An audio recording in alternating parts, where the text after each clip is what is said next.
काली टीलियों की छाया। 1993 की सर्दियों की बात है। महाराष्ट्र के भीतर एक छोटा सा गांव था, भीमगढ़। पहाड़ों से घिरा, धुंध में लिपटा, और दिन ढलते ही जैसे यहाँ की हवा भारी हो जाती थी। यहाँ दिन में सब कुछ सामान्य लगता, लेकिन रात में गांव के बाहर की काली टीलियां किसी मृत जमीन जैसी प्रतीत होती, सूखी, दरारों से भरी, और कुछ तो जैसे धड़कती हुई लगती थी, मानो जमीन के अंदर कुछ सांस ले रहा हो।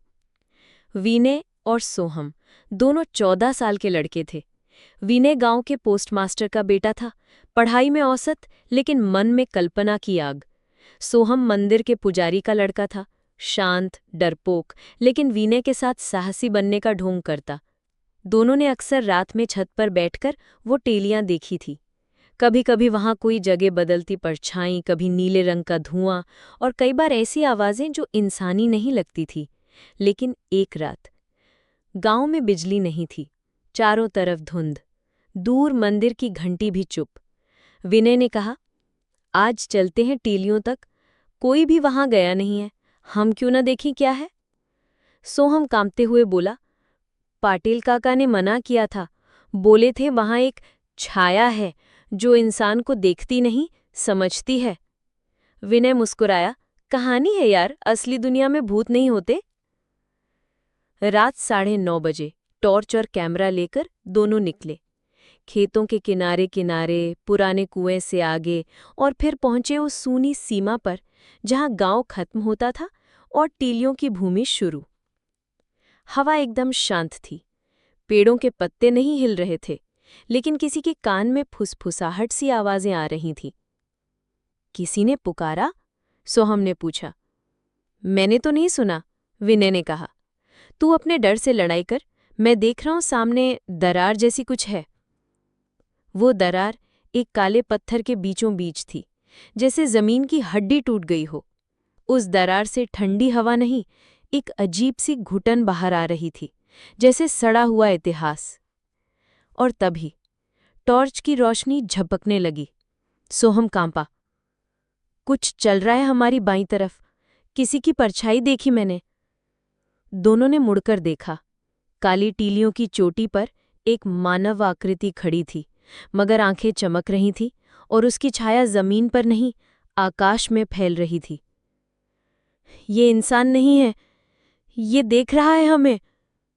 विनय ने कैमरा उठाया, क्लिक किया, लेकिन कैमरे में कुछ नहीं आया, बल्कि कैमरे की स्क्रीन काली हो गई और उस पर एक अजीब निशान उभर आया, त्रिकोण के अंदर एक आंख। भागो! सोहम चीखा। दोनों दौड़ने लगे, लेकिन पीछे से किसी की सांसें आने लगी, नजदीक और नजदीक। जैसे ही वे गांव की सीमा पार पहुंचे, अचानक एक विशाल पक्षी आसमान से उतरा। उसके पंख जल रहे थे और उसकी आंखों में तेज रोशनी थी। वो उड़ता हुआ उनके और उस परछाई के बीच में आया, और एक तेज शोर के साथ सब कुछ शांत हो गया। दोनों जमीन पर गिर गए। होश कुछ पलों बाद आया। वे किसी तरह पाटिल काका की झोंपड़ी तक पहुंचे, गांव से बाहर, एक पुराने बड़ के पेड़ के पास। दरवाज़ा खटखटाया। काका ने दरवाज़ा खोला, और जैसे उन्होंने दोनों की शक्ल देखी, वे सन्न रह गए। तुमने उसे देख लिया? अब तुम पहले जैसे नहीं रहोगे।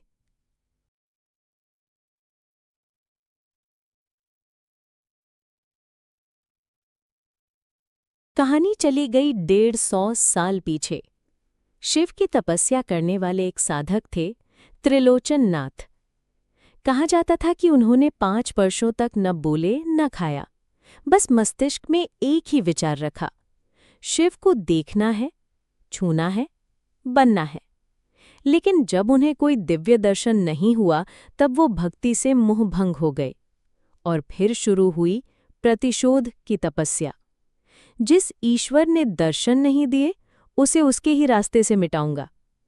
उनका मन अंधकार में डूब गया, और उसी अंधकार ने अरण्य छाया को जन्म दिया। उसने अपनी चेतना एक श्मशान भूमि में प्रवाहित की, और वहां जो भी मरता, उनकी अधूरी इच्छाएं उस छाया का हिस्सा बनती जातीं। धीरे धीरे वो एक स्मृति से सत्ता में बदल गई। पाटिल काका बोले, मैंने उसे 50 साल पहले देखा था, तब मैं तुम्हारी ही उम्र का था। एक बार मैंने भी उसी दरार को देखा था।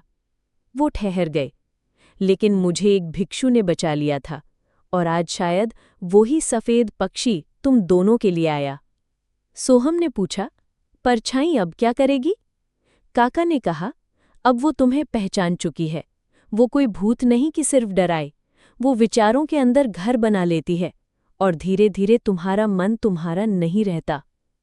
विनय चुपचाप बैठा रहा। अगले दिन सब सामान्य था। गांव में सूरज निकला, बच्चे स्कूल गए, लेकिन विनय अब कुछ और बन रहा था। सोहम के घर पर एक अजीब घटना हुई। उसकी दीवार पर सुबह एक हाथ की छाप मिली, लेकिन उल्टी दिशा में, जैसे किसी ने भीतर से मारी हो। उस रात सोहम को नींद में चलने की बीमारी हुई। उसने चुपचाप घर से निकलकर उसी दिशा में चलना शुरू किया जहां काली टीलियां थीं। पाटिल काका को शक हुआ और वे उसे रोकने पहुंचे। तब देखा कि सोहम की आंखें बंद थीं, लेकिन उसके होंठ कुछ बड़बड़ा रहे थे। त्रिलोचन नाथ, अभी मुझ में नहीं, पर मैं तैयार हूं। इधर विनय अब धीरे धीरे बदल रहा था।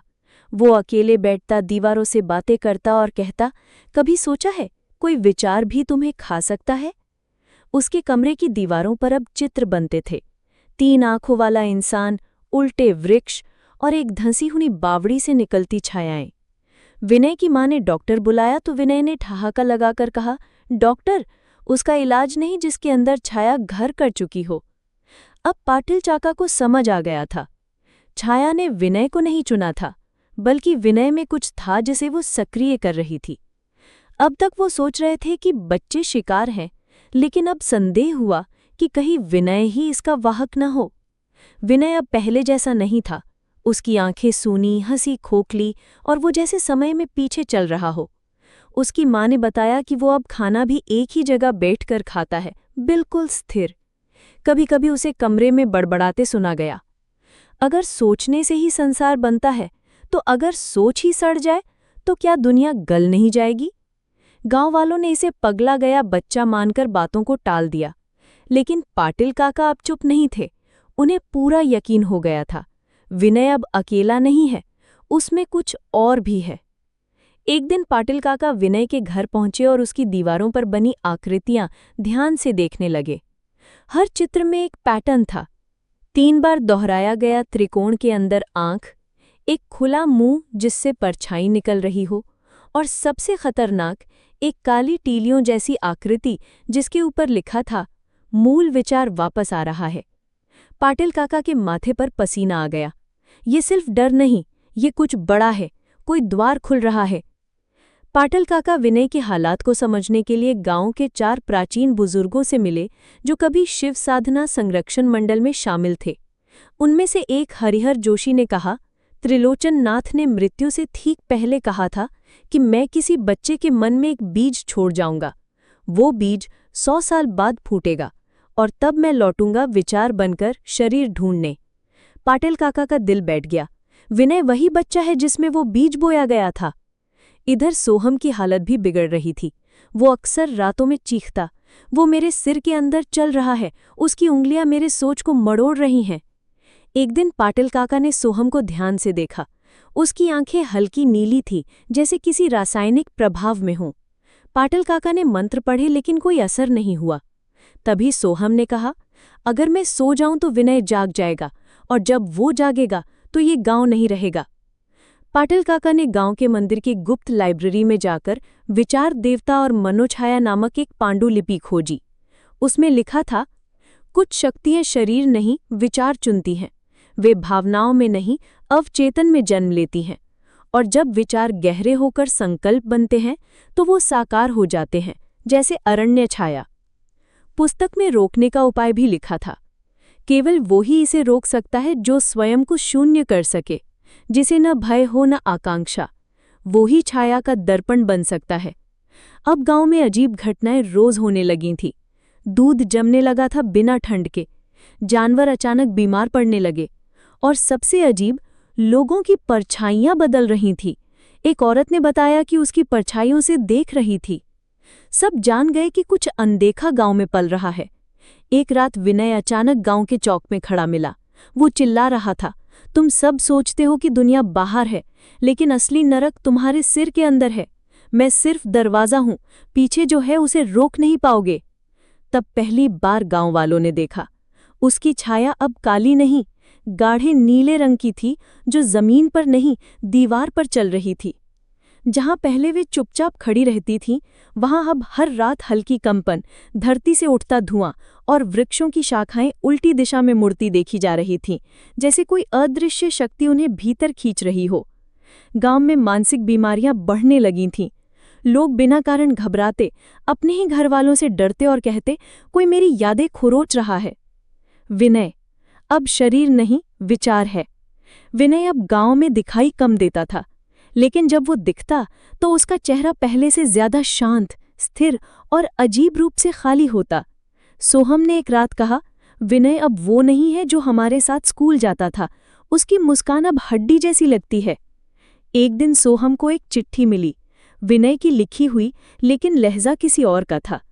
शब्द अब केवल ध्वनि नहीं है, मैंने उनके पीछे छिपे द्वार खोल दिए हैं। मैं वापस नहीं आ रहा, मैं वो हूं जो आया है। पाटिल काका ने खुद को बंद कर लिया। उन्होंने 8 दिन का मौन व्रत लिया। अपने घर में सिर्फ धूप, मंत्र और एक पुरानी अष्टधातु की घंटी रखी। उन्हें अब यकीन था, विनय अब वाहक नहीं, अब वो खुद अरण्य छाया का रूप बन चुका है। उनकी डायरी में उन्होंने लिखा, अरण्य छाया को लड़ाई नहीं चाहिए, वो सिर्फ विचार चाहता है जो उसे आगे फैलाए। उसे चुप नहीं कर सकते, लेकिन शायद उसकी छाया को खुद की परछाई में उलझा सकते हैं। पाटिल काका ने गुप्त विधि की तैयारी की। नाम था चेतना चक्र। ये एक मनोवैज्ञानिक आध्यात्मिक यंत्र था जिससे विचारों को ठोस रूप में बांधा जा सकता था। कहते हैं, यदि कोई विचार किसी व्यक्ति के अंदर प्रवेश कर ले तो वो उसका चेहरा बदल सकता है, लेकिन यदि वो विचार खुद को किसी विचार में देखे तो वो भ्रमित होकर खुद नष्ट हो सकता है। और फिर वो रात आई, अमावस्या की रात। चांद नहीं था, गांव सोया नहीं, वो सिर्फ सांसें ले रहा था। पाटिल काका सोहम को लेकर काली टेलियों के मध्य पहुंचे। बीच में एक गोल दायरा बनाया गया था। राख, गौमूत्र, बेलपत्र और 21 मंत्रित दीपों से एक बड़ी सी कांच की सतह उस मंडल के बीच में रखी गई थी, जिसे विचार दर्पण कहा गया। विनय आया, मगर अकेला नहीं। तीनों तरफ से धुआं उठा और एक नीली परछाई तेजी से जमीन को चीरती हुई आई। विनय को पिछले महीनों की कोई याद नहीं थी, बस कुछ बुरे सपने आते थे, जैसे कोई भारी हाथ उसके कंधों पर रखता हो या कोई दर्पण के भीतर से उसे घूरता हो। एक रात उसने माँ से पूछा, माँ, मैं कभी बहुत बदल गया था? माँ ने कांपते हुए कहा, एक वक्त था जब मैं तुम्हारी आंखों में झांकते हुए डरती थी। जिसे हमने अरण्य छाया समझा, वो सिर्फ त्रिलोचन नाथ की पीड़ा नहीं थी, वो इस युग के हर असंतोष, हर नास्तिकता और हर अधूरी जिज्ञासा का स्वरूप था।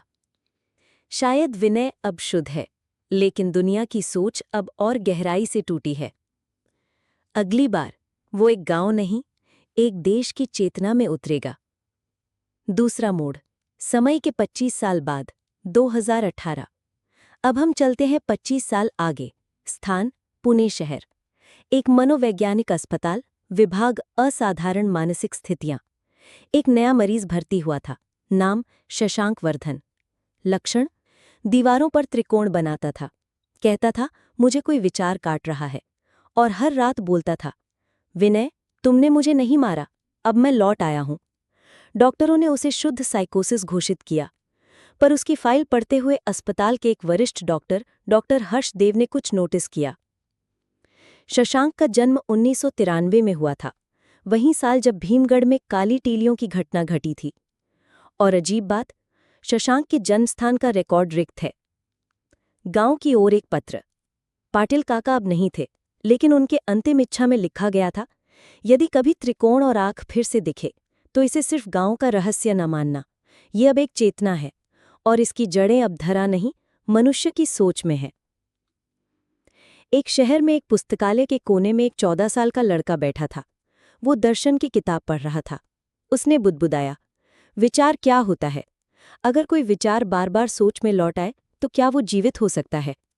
उसने किताब बंद की और एक पेंसिल से अपनी हथेली पर त्रिकोण बना दिया। कहानी समाप्त नहीं, आरंभ हुई है।